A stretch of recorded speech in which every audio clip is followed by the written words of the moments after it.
आज हम चर्चा करेंगे रिक्सिया। रिक्सिया एक ब्रायोफाइटिक प्लांट है जिसकी निम्न बिंदुओं के अंतर्गत हमें स्टडी करनी है: डिस्ट्रीब्यूशन, स्ट्रक्चर, गैमेटोफाइट फेज और स्पोरोफाइट फेज। गैमेटोफाइट फेज या इससे पूर्व हम देखेंगे कि रिक्सिया की सिस्टमेटिक पोजीशन क्या है।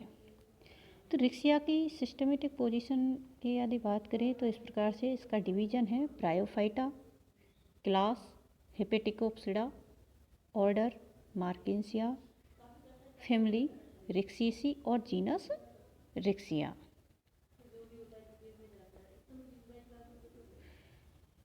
रिक्सिया का डिस्ट्रीब्यूशन एंड हैबिटेट की बात करें तो सर्वप्रथम देखते हैं कि रिक्सिया का नाम रिक्सिया कैसे पड़ा। तो रिक्सिया का नाम रिक्सिया पीएफ रिक्सी के सम्मान में दिया गया था, जो एक फ्लोरेंटाइन राजनेता था। रिक्सिया एक विश्वव्यापी वंश के रूप में वितरित है जिसका प्रतिनिधित्व लगभग 200 प्रजातियों द्वारा किया जाता है। 1954 में रेयमर ने इन 200 प्रजातियों को जानकारी प्राप्त की। दुनिया के उष्णकटिबंधीय और समशीतोष्ण क्षेत्रों में यह व्यापक रूप से वितरित है। इस जीनस का प्रतिनिधित्व भारत में लगभग 33 प्रजातियां द्वारा किया जाता है और ये जानकारी दी थी पुरी ने 1973 में। हालांकि श्रीवास्तव ने 1964 में 29 प्रजातियों को दर्ज किया था। राजस्थान में रिक्सिया की लगभग 14 प्रजातियां मिलती है, जिनमें से प्रमुख है Riccia abuensis, Riccia jodhpurensis, Riccia fluitans, Riccia reticulata, Riccia aravalliensis. Bharat में और पाई जाने वाली अन्य रिक्सिया की जातियां हैं: Riccia discolor, Riccia crystallina, Riccia pathankotensis, Riccia gangetica और रिक्सिया मेलेनोस्पोरा। रिक्सिया की ये सभी जातियां स्थलीय और लवणीय या नमकीन जल और छायादार स्थानों पर उगती हैं, जबकि रिक्सिया फ्लूटेंस और रिक्सिया आबुएंसिस ये दोनों ही प्रजातियां जलीय स्थिर जल में तैरती हुई पाई जाती है।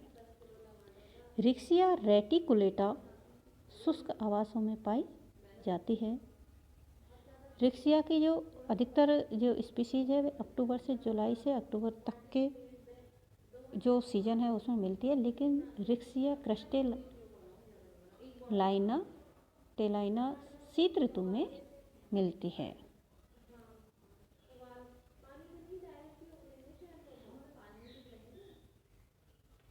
गैमेटोफाइट फेज या हम कह सकते हैं कि रिक्सिया की बाहरी संरचना। गैमेटोफाइट फेज में रिक्सिया के जो फेज होती है, दो प्रकार की फेज होती है, एक तो गैमेटोफाइट फेज, दूसरी स्पोरोफाइट फेज। गैमेटोफाइट फेज के अंतर्गत हम 3 बिंदुओं का अध्ययन करेंगे: एक्सटर्नल स्ट्रक्चर, इंटरनल स्ट्रक्चर और रिप्रोडक्शन। तो सर्वप्रथम हम देखते हैं एक्सटर्नल स्ट्रक्चर। एक्सटर्नल स्ट्रक्चर में यदि हम देखें तो रिक्सिया का जो थैलस है, ये डॉर्सीवेंट्रल सरफेस का होता है। डॉर्सल सरफेस पे यदि देखें तो इसमें ये एपिकल नोच, ये इस प्रकार की जो है मिडरिब उपस्थित होती है। वेंट्रल सरफेस पे इसमें ये जो तंतु से हैं राइजोइड, और ये भार जो पाए जाते हैं ये स्केल्स,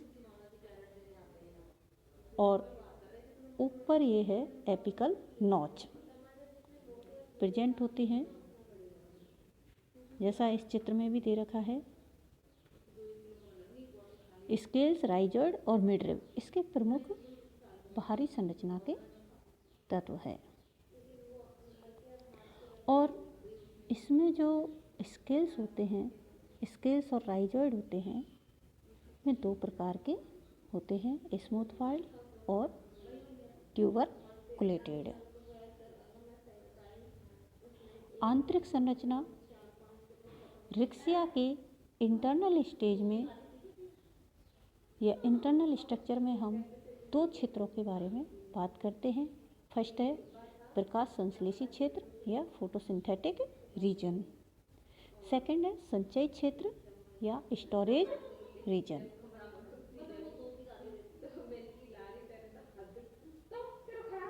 रिक्सिया थैलस के इंटरनल स्ट्रक्चर में फोटोसिंथेटिक क्षेत्र, जो इस प्रकार का ये ऊपर का भाग होता है, यह फिलामेंटस जो पार्ट होता है वह ग्रीन कलर का होता है, और ये फोटोसिंथेटिक रीजन कहलाता है। फोटोसिंथेटिक रीजन में क्लोरोप्लास्ट युक्त वर्टिकल सेल्स उपस्थित होती है, और ये जो वर्टिकल पंक्तियाँ होती है उनको, ये जो वर्टिकल पंक्तियाँ हैं इनको फोटोसिंथेटिक फिलामेंट कहते हैं। इनमें प्रत्येक फिलामेंट की कोशिका आकार में बड़ी और हाईलाइन और क्लोरोप्लास्ट युक्त रहित होती है। ये कोशिकाएं अपर एपिडर्मिस बनाती है। रिक्सिया फ्लूटेंस की एपिडर्मिस सतत और हरित लवक युक्त कोशिकाओं से बनी होती है।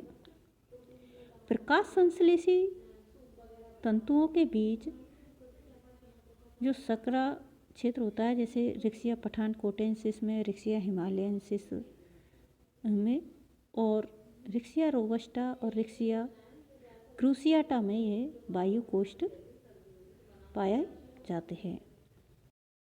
प्रत्येक जो वायु कोष्ठ है, एयर चैम्बर है, वह तंतुओं द्वारा घिरा रहता है, और थैलस की डोर्सल सरफेस पर एयर पोर द्वारा खुलता है। यहाँ पे एयर पोर द्वारा खुलता है। वायु छिद्रों द्वारा प्रकाश संश्लेषण के समय गैसों का आदान प्रदान होता है। इन वायु छिद्रों के कारण अपर एपिडर्मिस डिसकंटिन्यूअस रहती है। कुछ जातियों जैसे रिक्सिया फ्लूटेंस, रिक्सिया क्रूसियाटा के प्रकाश संश्लेषी क्षेत्र में एयर चैम्बर्स एक से अधिक स्तर में पाए जाते हैं। ये कोष्ठक एक दूसरे से यूनिसेलुलर थिकनेस यानी एक कोश की मोटाई वाले सेप्टा द्वारा अलग रहते हैं। रिक्सिया फ्लूटेंस के स्थलीय आवास वाले पादपों में वायु प्रकोष्ठ एक केंद्रीय छिद्र द्वारा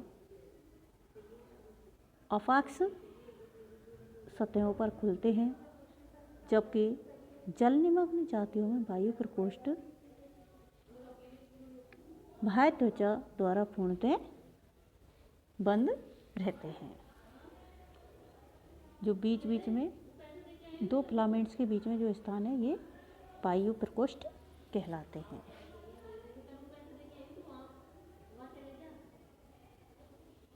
वायु प्रकोष्ठ।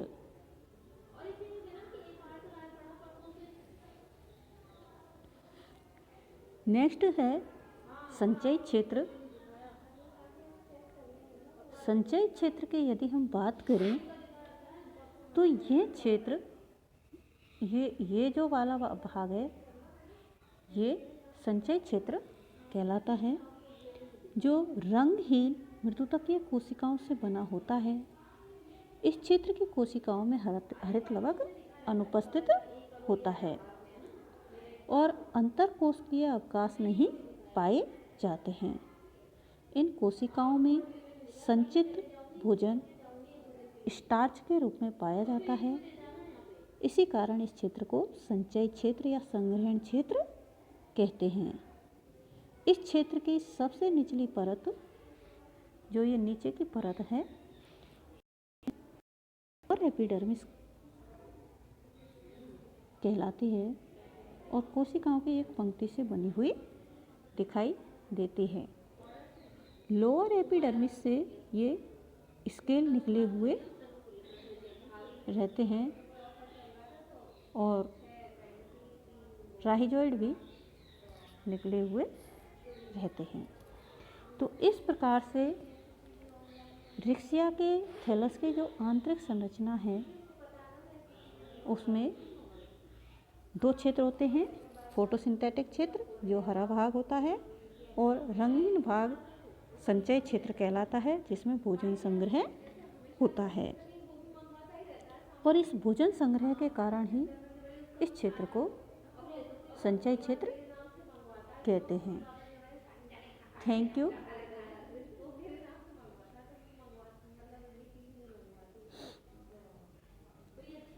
आज इसमें इतना ही।